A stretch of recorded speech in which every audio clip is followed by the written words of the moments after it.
Méditation du 7 janvier. Dieu ne nous rejette jamais. L'Éternel Dieu appela l'homme et lui dit « Où es-tu » Genèse 3, verset 9. Je suis ce jour-là allé lui rendre visite parce qu'il était évident qu'il traversait une mauvaise période. Quand je lui ai demandé pourquoi il avait quitté l'église, il m'a répondu que la raison n'était alors peut-être pas ce qu'il y avait de plus important. Pour ensuite ajouter, ce que j'aimerais, c'est que vous m'expliquiez pourquoi personne de l'église n'est venu me chercher quand j'ai eu des problèmes. Ce que sa question impliquait de plus triste était de devoir admettre que cela arrive assez fréquemment chez ceux qui se disent chrétiens. Voilà pourquoi j'aime le portrait d'aujourd'hui. Il présente notre Dieu comme celui qui vient vers nous, même après nos plus grandes chutes. Il nous cherche, même quand nous nous cachons. Les mots de Genèse 3, verset 9 ont été les premiers que Dieu a adressés à Adam et Ève après leur désobéissance. Il savait ce qui s'était passé ce jour où il est descendu dans le jardin. Mais remarquons que sa première question n'a pas été « Qu'as-tu fait ?» Cette question est venue après. Mais « Où es-tu »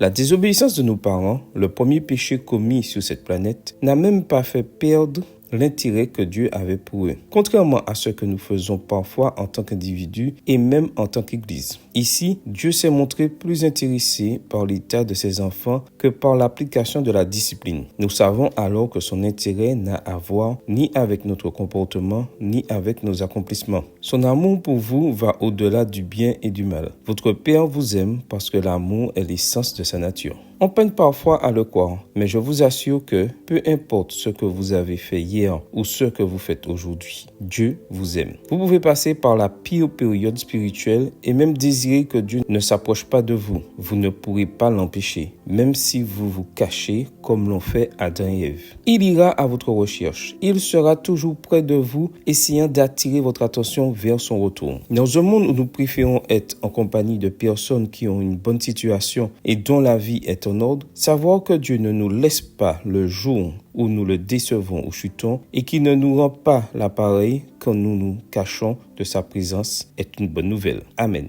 Bonne journée à vous et que le Seigneur vous bénisse.